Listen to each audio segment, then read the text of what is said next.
I'll admit, for someone who plays a lot of games, I actually don't keep up to date on other people's opinions on games. With the exception of my friends and a small handful of YouTubers I watch, I very rarely know what the general consensus of most games are. There are a few outliers, like the recently deceased Concord, which would be impossible to not know about considering it's one of the biggest flops in gaming history. I don't even watch trailers for games coming out, including ones I'm actually looking forward to. I simply acknowledge its existence and wait for its release. Now, I admit I have a problem. I almost always pre-order games I'm looking forward to, even though I know it's a bad practice. Though, in my defense, I have yet to ever end up pre-ordering a bad game.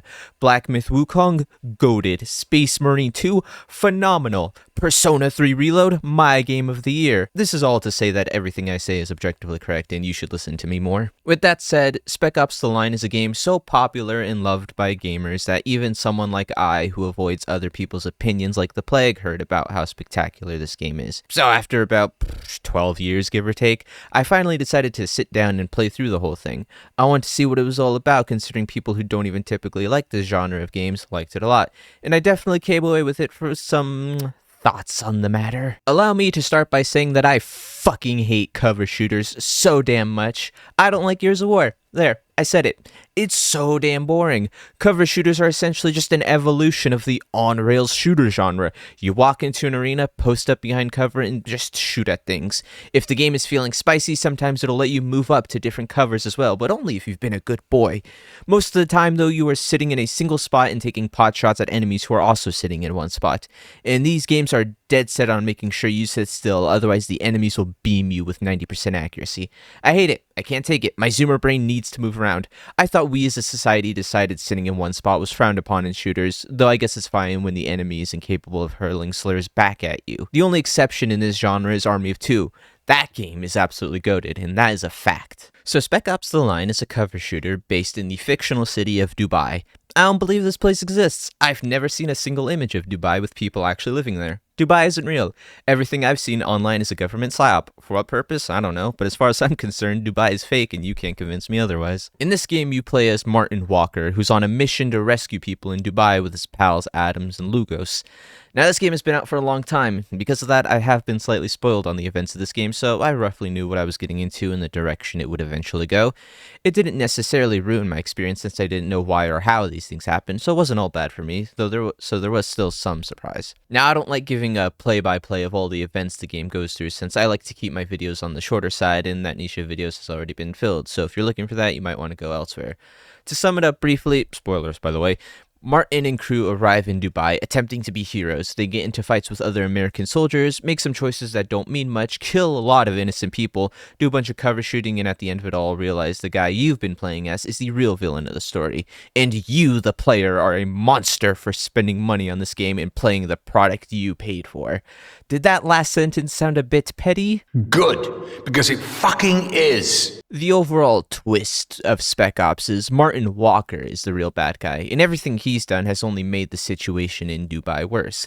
The message of the game, if you can call it that, is that it's not just Martin Walker who's the bad guy, but also you, the player, for performing said horrible actions. Now let me say that I did like the game. The way it sets itself up as a generic military cover shooter only to pull the rug out from under you is amazing. Walker, who starts out as a reasonable man who's able to justify his actions, slowly devolving and finding it harder and harder to give a real good reason to what he's doing is pretty neato. My problem? I really fucking hate the whole you, the player, are a horrible person for committing these war crimes and you are just as guilty as Walker. Fuck off. Spec Ops: The Line has multiple choices presented to you throughout the game, and none of them affect the ending, only the final choice at the end. The game is willing to call me a monster for killing civilians with white phosphorus, but not one for shooting into a crowd of people? Why not?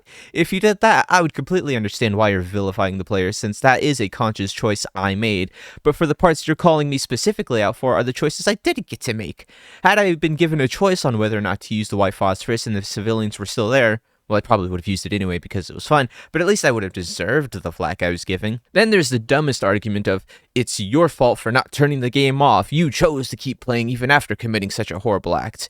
No, what I did was play the product I paid for to experience a story. Well, you see, Homelander isn't a bad person for killing people. You're a bad person for turning on the TV and letting him do that. Do you realize just how stupid I sound saying that? Am I a little too hung up on this fact? Maybe.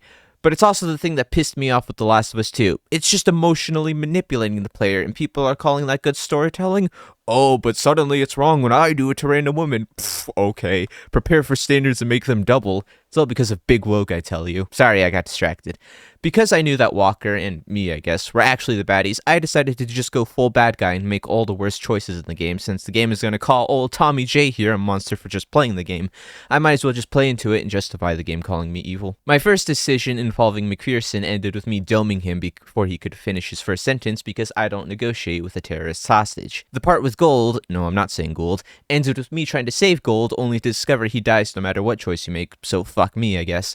My third choice with the two hung up men involved me trying to shoot both ropes to save both men, but a cutscene started as soon as I shot the first rope, so I ended up just letting the soldier live.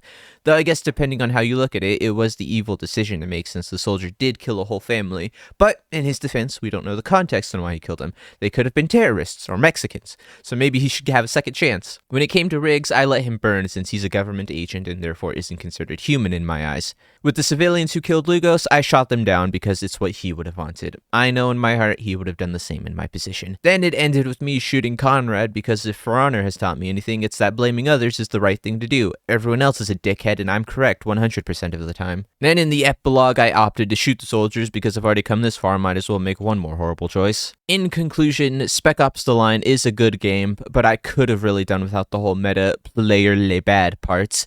I'm a goddamn saint, I'll have you know. I like to do community service in my local Whiterun by killing all the Khajiits outside of the gates. Everything else about the game, pretty damn neato. I can understand the hype it's got, and I'm still glad I played it. If there's one thing I like about the game, it's that when given options, nothing weird like time slowing down with big-ass text saying to make a decision. Like with the sniper section, you're told to free one, but you can also just shoot neither or shoot the snipers, which the game never tells you about, and I think that's cool. I wish more games did that instead of holding my hand because they think that I, too, am part of those useless, ignorant masses. You should like and subscribe because I'm super cool and the main character, in case you couldn't already tell from my last video. And if you don't, I'll cry.